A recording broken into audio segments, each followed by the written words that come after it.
attack, fast fatal heart impact, past painful scars. In fact, I blast tasteful bars and packs. I back up my actions, fact don't ask, grab reactions, jacked attack with every word, then act with class as they hear me snap. I got nothing to lose, cause I fought and felt the bruise. Now I'm not the one confused, call the shots and they produce. I ain't lost, I'm finally loose, pick a new silver excuse. I need the views to boost me to a new abuse of being used. Everybody wants a piece now, y'all can rest in peace now. You're dead to me, so peace out. Remember, you're discreet out. Get ready for defeat now.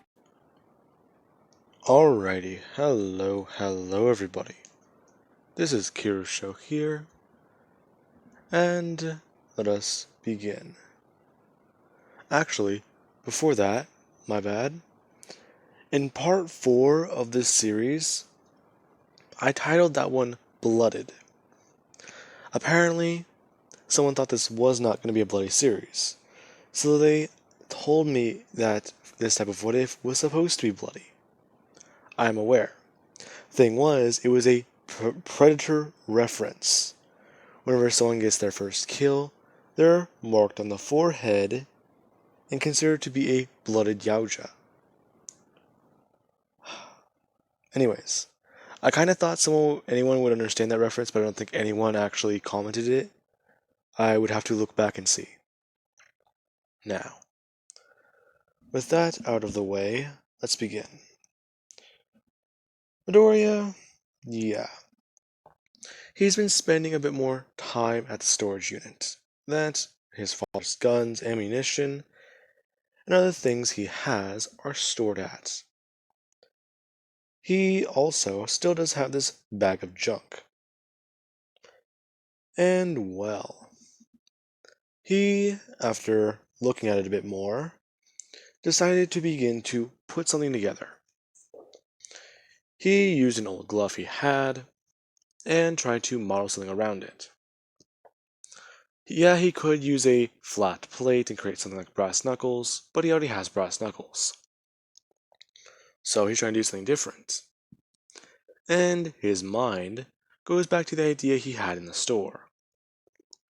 An arm-mounted gun. Or an arm-mounted machine gun. He doesn't have a machine gun, sadly. A real tragedy. But he does have something around.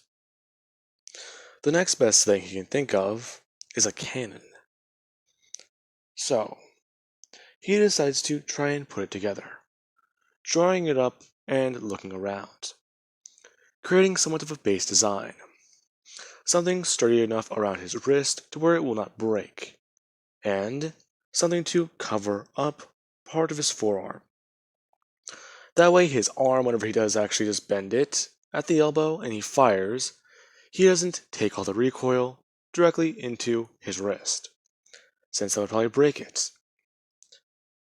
And well, from finding this weapon and gun, he simply puts it together.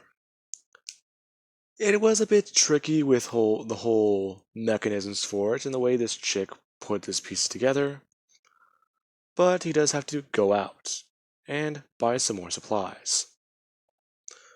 Whenever he actually does head there, he does think. The chick was actually doing a pretty good idea with this thing. He's going to have some extra pieces left over, since she probably thought he was going to do something different. But hey, I could probably make another one. However, would I need another one? Yeah, probably. If I'm going to be using that type of gun, then I probably need to make something for a different type, ammo type. That's it. Midoriya running around the store and collecting other pieces, and picking up some of the pieces that do look familiar, before walking down an aisle and picking up some wires and more pieces. Things that will help him. Along with actually asking the man at the shop if he has some of the things he has on his list. To which the man simply says, yes, he does. Simply stating that the young man was here with the other girl the other day, asking about her. Midoriya simply just saying that he kinda ran into her, and he doesn't really know her very well. But well, asking the man a bit of a question as to who she was, since he is going to be going onto a design based off of something she helped him out with. And he explains to him, young boy, that was Mei Hatsume. She is a regular here. Her father, he helps build some hero stuff here and again, but he mainly does work at a company where he manufactures gear. And she's been coming in here for the last couple of months to try and create something. Hell, if she didn't come in here, he probably would not be able to pay rent for a while. Besides, other than that, most people really don't know about this shop. So, exactly what are you in here for, young man? If I do recall, you were, well, I don't know if you were fixing something or repairing something. You did take quite a lot of tools with you. Yeah, about that. I was wondering, do you know usually what time she comes in or usually is here? She might know a bit more about this stuff and I might need her help. Why, of course. Well, usually she comes in here, I believe Friday after school every day. It's usually every Friday, Monday, and Wednesday. In fact, sometimes I just have the pieces she might need on ready for pickup. Other times, she completely ignores me when she walks through that door. Oh, thanks. I'll see you in a couple of days then. Don't worry, young man. Besides, I would give you her number, but that it would be against store policy. Customer information and everything, you understand. Yes, sir. Have a good day. As Midoriya leaves with these pieces, heading back to the storage unit and tinkering around and messing with some of these other designs, running a wire through and around the circuitry to what he needs to, until he's able to simply pull the glove off and fit it through the metal spacing, before he does actually try and put it back on again. And he does actually go outside. He doesn't have a muzzle or a silencer, so this is probably going to be very loud. As Midoriya does look up at the sky, finding it to be very late at night, thinking for a second that this is actually pretty good. And Michi's probably going to wonder where he is if he doesn't come home soon. So, he should either call her now or just head straight home. Nah, he just decides to head out for his vigilante work. Now, whenever Midoriya does actually go out, he tests out this new piece of gear. Whenever he does actually come up to someone in an alleyway trying to rob someone, he simply drops down. He doesn't do a superhero landing, those are too hard on the knees. Deadpool reference. Instead, he simply just looked at the man, and he brought his hand up. Now, Midoriya rushed forwards and actually tried throwing out a punch, directly punching this man with his weapon. As soon as Midoriya punched him, and the plate on his knuckles made contact, there were two loud bangs.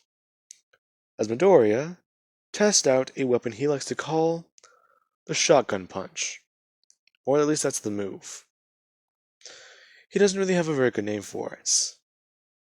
And from looking into this a little bit, I did not know that the ballistic fist was a gun on top of a fucking punching machine. This thing is why I love New Vegas. I didn't even realize that that was a thing until I looked into it a bit. I thought it was just some like high-tech futuristic advanced BS with like a shield or something. But apparently it was supposed to have an ammo type in game.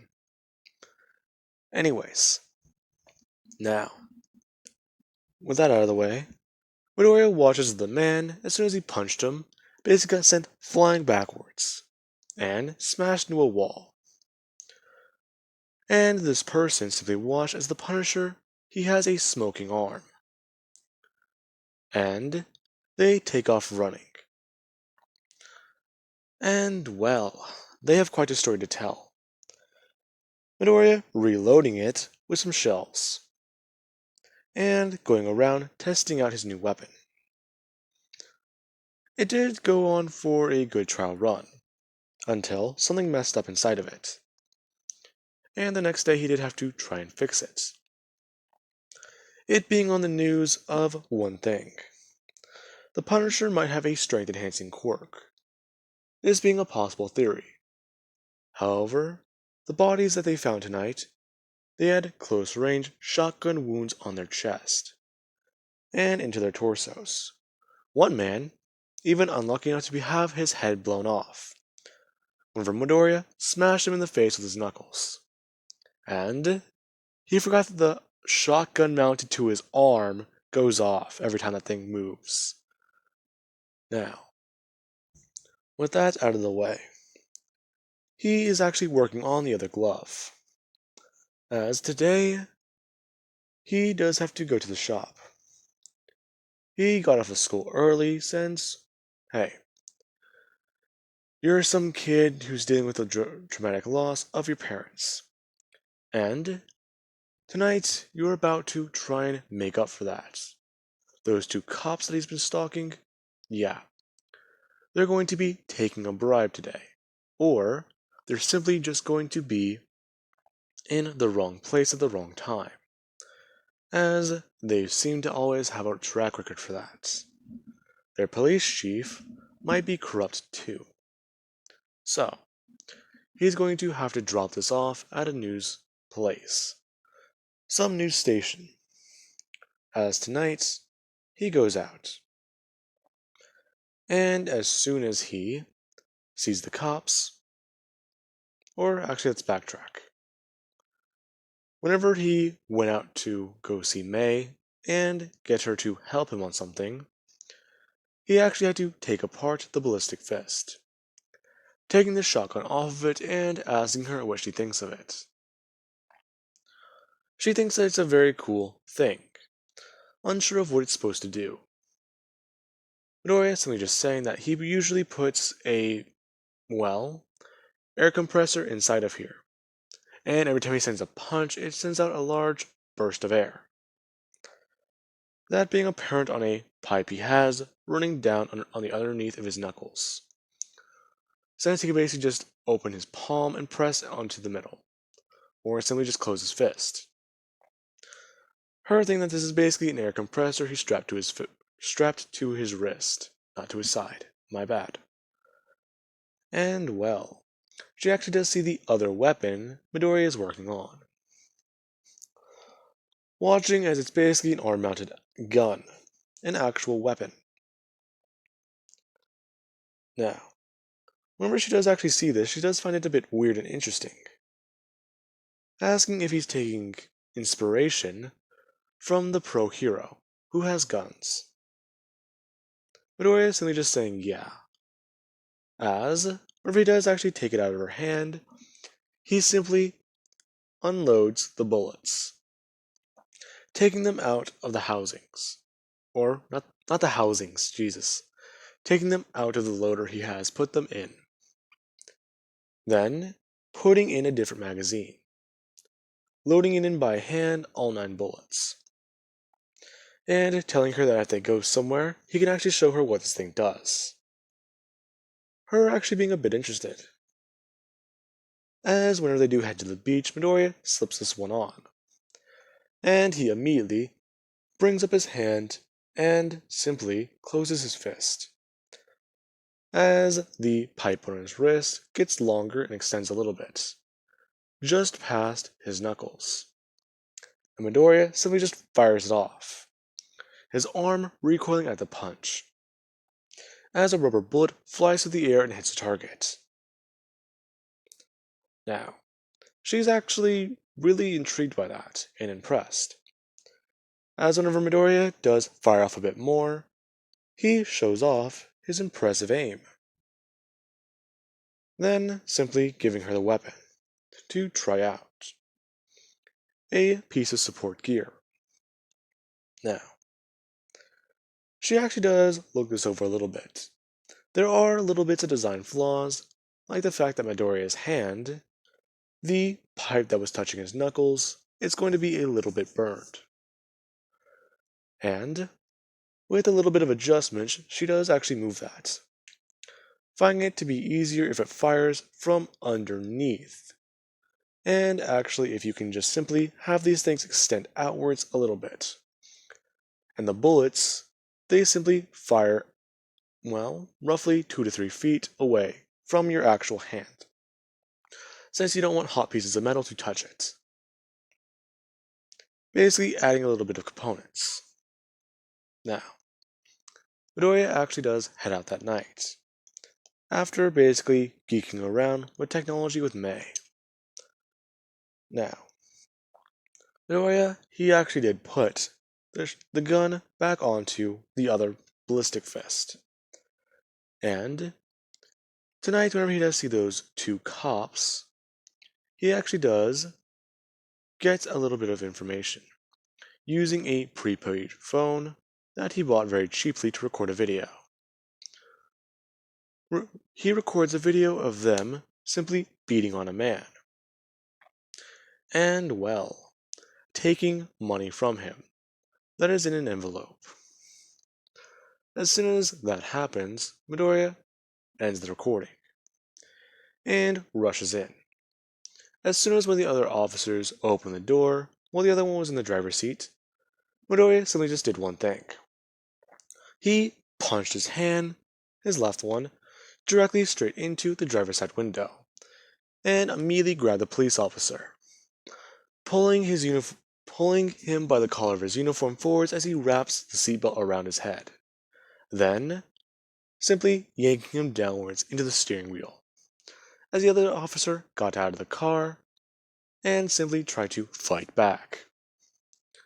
Watching as the man in the mask simply dives behind cover, and Midoriya, he simply just slowly crouches down and goes around as the police officer tries to observe where Midoriya is, trying to get a line of sight on his target. Well, Midoriya simply just does one single thing. He puts in 2 shows of the power fist, then waits for the officer. He turns his head and looks to see that there is a reflection in the shop window, before jumping out of cover and immediately just closing his fist, as the shotgun goes off. The officer getting hit with a piece of shrapnel in his arm, as he fired his gun. Midoriya simply just ducking back down, and inspecting his body. No shots in his arm, his other arm, or his head. He's fine. Before he simply does actually jump up, and run over to the police officer. Whenever he does try and raise his gun, Midoriya simply just stomps downwards on his hand, before socking him across his face. As the other police officer, he tries to get out of the car. He does have a concussion and he is light on oxygen. Midoriya is then just picking up this officer's gun and turning and firing at the other one. Before the other police officer does look up and see the young boy. Midoriya simply just telling the man, "Hi," as the man looks up to see the kid who survived a gunshot to the head. The kid who saw too much. And he puts 2 and 2 together. He invented the Punisher. Now, with that being said, Midoriya simply just tells this man that he has a lot of fucking nerve. And the man simply tries to talk to Midoriya, or say something. Midoriya ripping off the officer's badge before simply shooting him in the kneecaps, and pulling out his tongue. As Midoriya holds onto his tongue, he simply does actually bring up a knife, telling the officer that he has a lot of things to answer for. But I will tell you one thing. as Midoriya covers his face back up with his mask, saying that he created the Punisher, and if his boss ever finds out that he did, then he would probably do something worse than I could. Midoriya is slowly cutting into the bottom of the man's tongue, and telling him that he better either run or hide, because if he ever sees him again, he will understand what he means. And if he ever does go to jail, he will say that the officer, this man's name, is the one who created him. He created the Punisher, and your boss will hunt you down for the rest of your life. As Midoriya hears sirens in the distance, and he does actually slice a little bit more into the man's tongue. He didn't cut it off. However, the man will not be able to talk for quite a bit of time, since his words are going to be a little bit gargled or garbled. Now, before Midoriya ran off, he did take the other officer's badge, and the man laid there with 2 broken legs, some shrapnel throughout his body, and, well, nearly beaten to death. As this is clear signs of the Punisher. And they do try and go on to say that he beat and murdered a police officer. However, that is quickly turned on its head, as whenever the police officer is in the hospital, yikes, things got a bit bad and dark. Whenever the nurse left the operating room, and the police officer was sitting there, he tried to get up and go through the drawers. The nurse helped him back onto his bed, but whenever she left again, she walked in to see a horrifying scene. He ripped out the IV in his arm and slit his own throat. As later that night, it is also brought up on the news that the Punisher killed 2 police officers, or technically 1, while the other one committed suicide, since they are connected to Mr. Something. And there is video evidence of them beating on and taking a man. They took the money from a man, and whenever they took it from him, the video ended. This video is directly from the Punisher.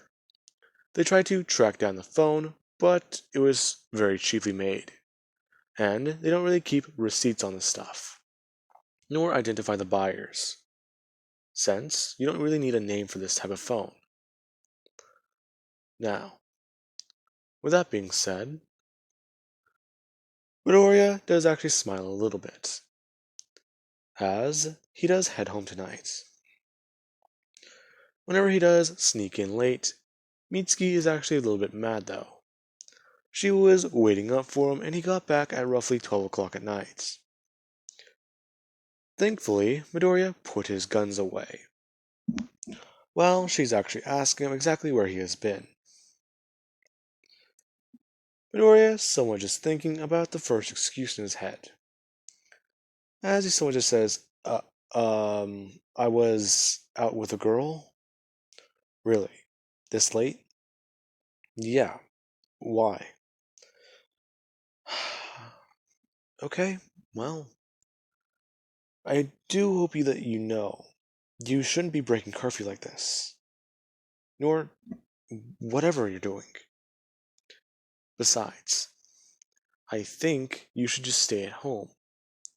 Are you okay? You're kind of not even here anymore, really. I'll be fine, Mitsuki. Besides, I've made some friends, and they're kind of helping me.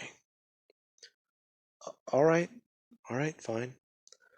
I don't want to push it, but you do know that me, well, I would say Katsuki, but the little prick's an asshole. Me and my husband are here if you ever do need to talk. Now, just go to bed, please. And if you are going to be out with a girl, at least be safe. Hey,